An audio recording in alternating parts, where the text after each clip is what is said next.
Hello everyone, Canon Loa here, this time with some World of Warships, since they have a unique event going on from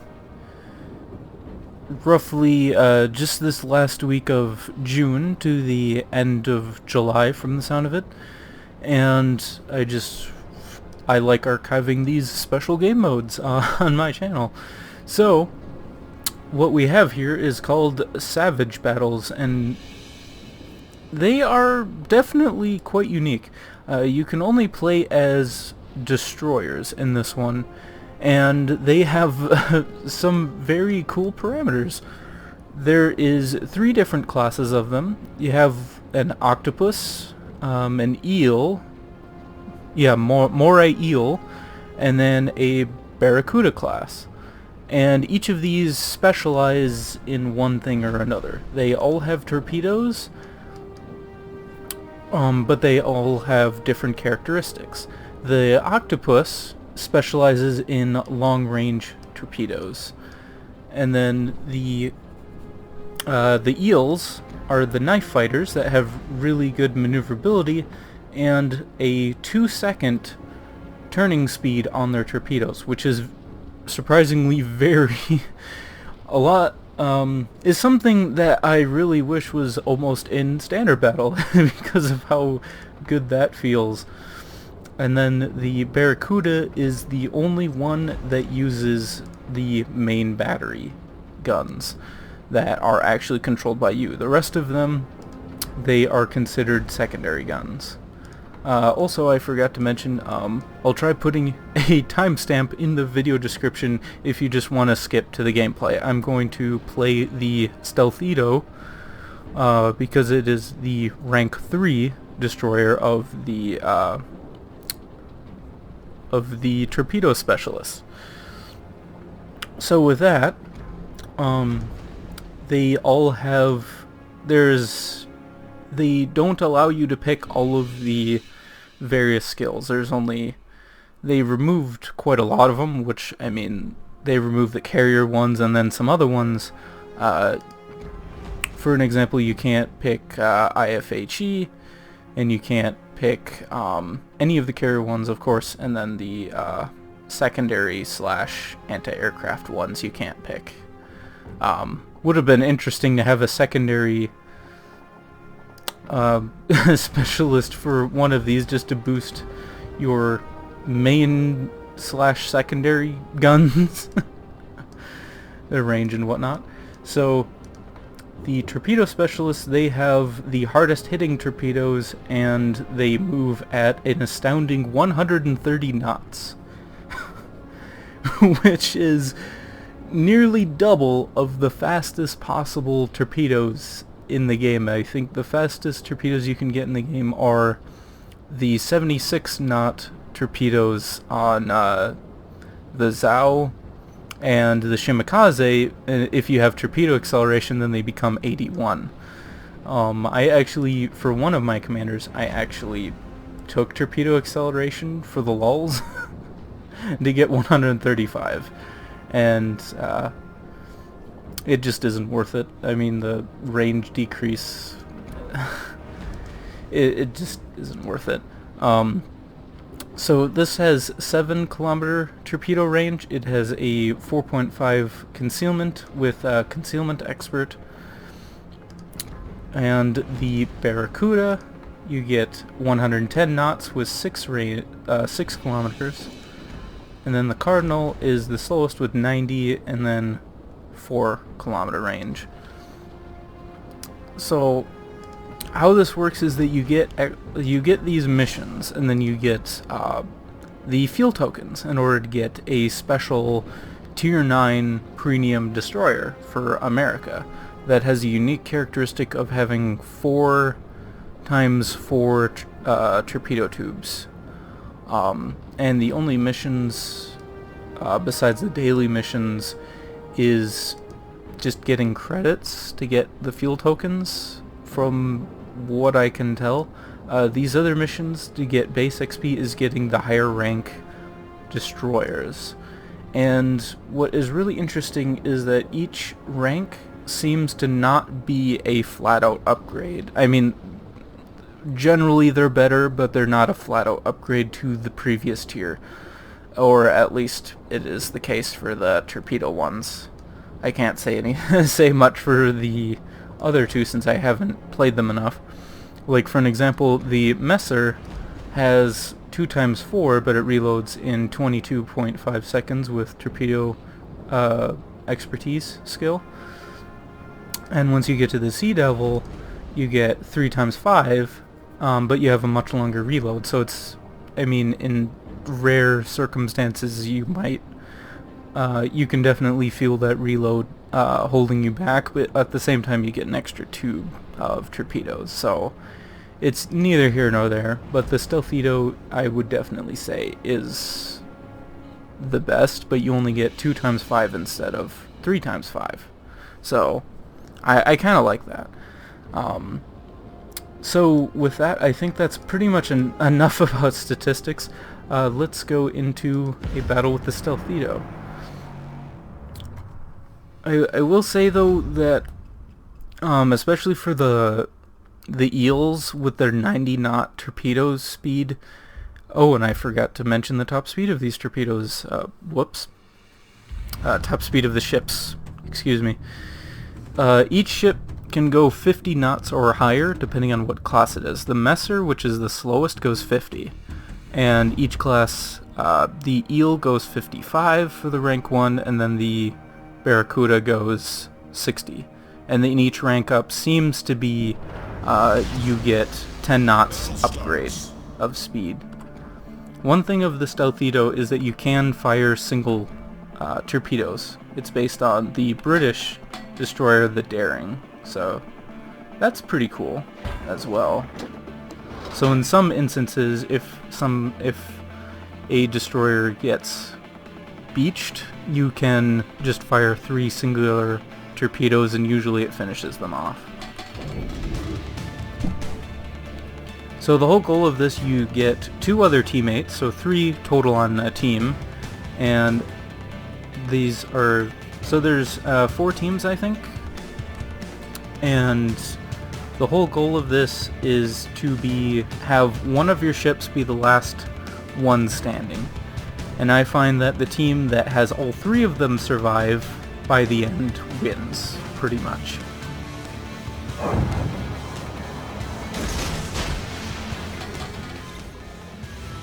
And each of these icons are picking up consumables. You don't start out with consumables. So the health is the heals, and then the question mark is just a random of one of your consumables that isn't a heal.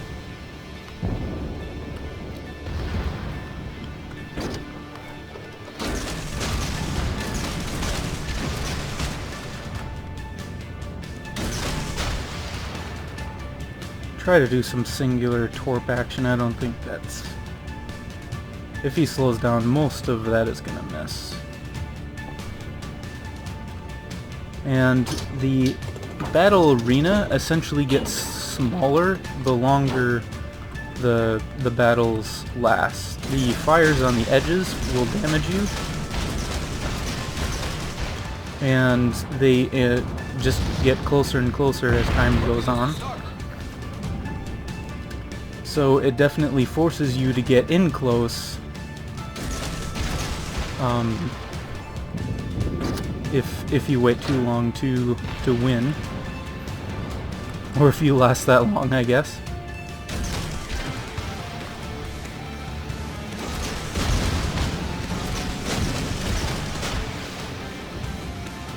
When you're using the single tubes, you can definitely kind of make sure that if they do slow down, one of their torpedoes will hit them. And I didn't even notice this guy. With so many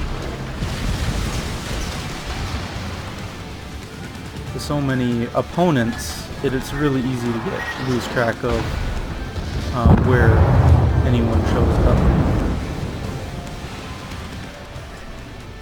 And ironically, this is one of the few battle royale type games, or game modes, I suppose, that I actually ended up liking. I typically really don't like Battle Royale all that much, but for some reason, just something about this one really, I don't know if it I don't know, it just seems to work out better than I would have ever thought, for sure. And I think he's just going straight into my torpedoes, yep. Enemy destroyer foundered.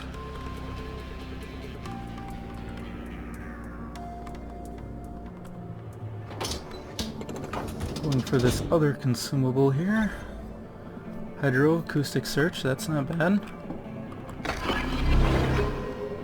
There he is. Torpedoes to starboard. Torpedoes dead ahead. Radio location and survivability expert I find to be extremely useful in this game mode. Since all the destroyers are considered tier 10s, you get the maximum benefit from survivability expert. Can help a lot, and well, it makes it so that you can usually last at least one more torpedo hit than usual.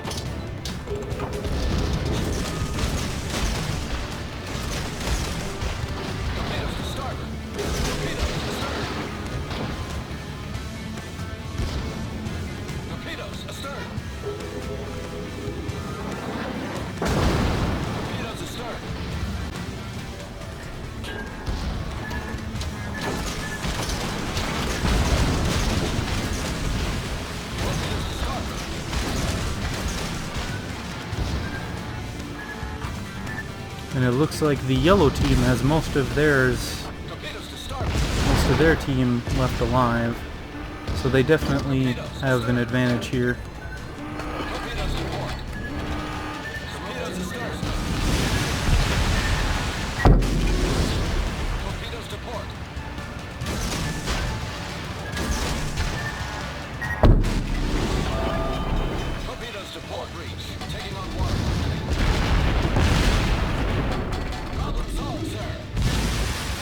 The acceleration of these destroyers are also very similar to the British in that they accelerate very quickly and decelerate very quickly as well, but the Barracuda class, the Atomic Rage one, has pretty much instant deceleration, so definitely use that to your advantage.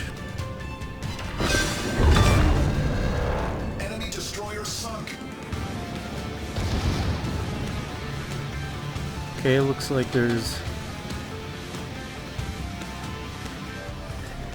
smoke screen set. And the smoke screen is a crawling smoke screen like the Haida, I think it was.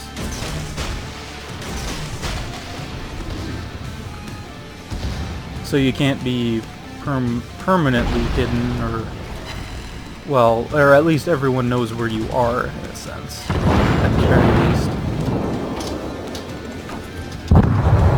Okay, he's down. Torpedoes direct front. Torpedoes direct front.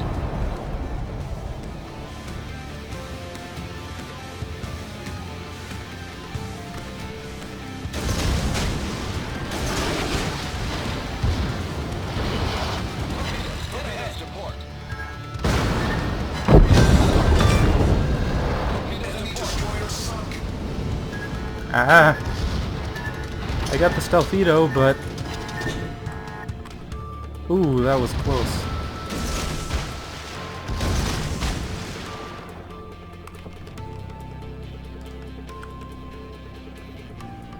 Now with this concealment, I can technically just hide if I want. Well, sort of.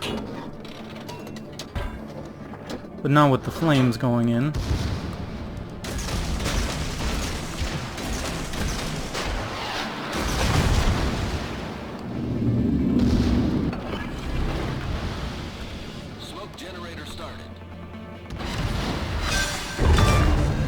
And I somehow got him! Woo!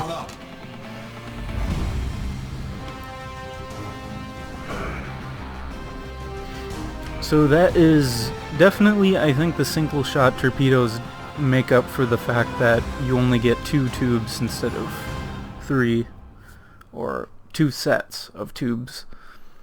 Also, you have that 18-second reload with torpedo expertise.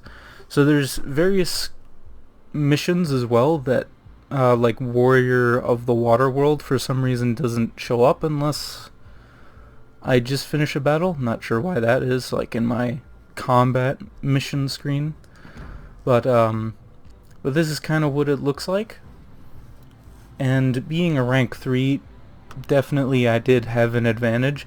I would say that if you haven't already, if you are willing, if you want to participate in this game mode, getting the higher rank ships, I would definitely recommend doing that sooner rather than later. And then this is all the damage and everything. So your secondaries, your quote-unquote main guns don't really do anything. It's mainly torpedoes, unless you are the ones that get manual primary guns.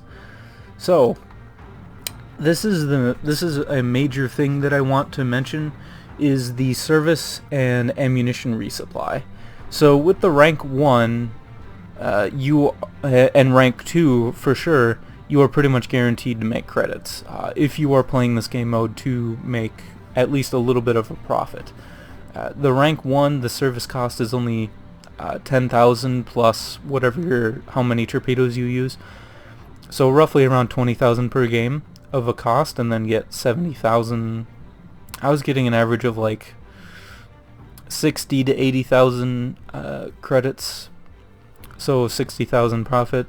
And then the rank 2, I was getting like 180,000, like maybe 150 to 180,000 depending on how well I did. But the service cost goes up to like roughly about 100,000 per game.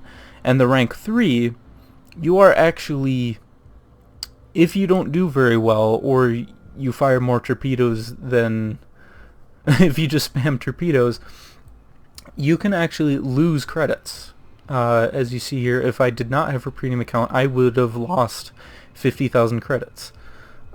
So basically, you may not even want to play the rank 3 ships. I mean, yeah, I would say they're definitely better than the other ranks. Granted, I haven't played the other rank 3 ships, but keep in mind the service and resupply cost, because you might not find it to be worth it.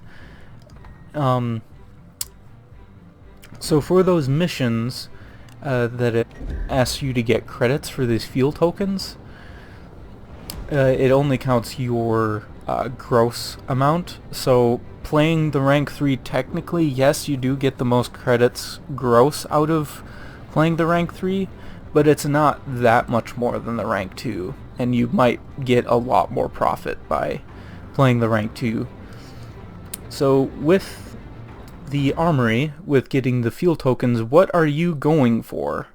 Well, it is if I pick Rouge Wave here, is the Benham and the Master of the Waterworld permanent camouflage, and then a 10 skill point commander. And it has 2 torpedo tubes on each side to make 4. So you can fire 2 and then turn to the other side and then fire 2 more. Definitely, it's unique. I gotta give it that. It's basically a Fletcher or gearing that instead of having good guns, it has 2 more tubes, in a sense, from what this description says. And it's decently stealthy from the sound of it. 5.9 kilometers with camo upgrade and the concealment expert skill. So I was thinking about getting this, but the fuel tokens, you primarily get them from the Savage battles. And honestly, if we look at the missions here, to get 25 each for the first mission is 600,000 credits 4 times, and then 2.4 million for the 50 at the end, basically. So in order to get 150 tokens, I mean, it really adds up. And then 1.5 million for 25 more per one, and then for the last stage 6 million for the last 50.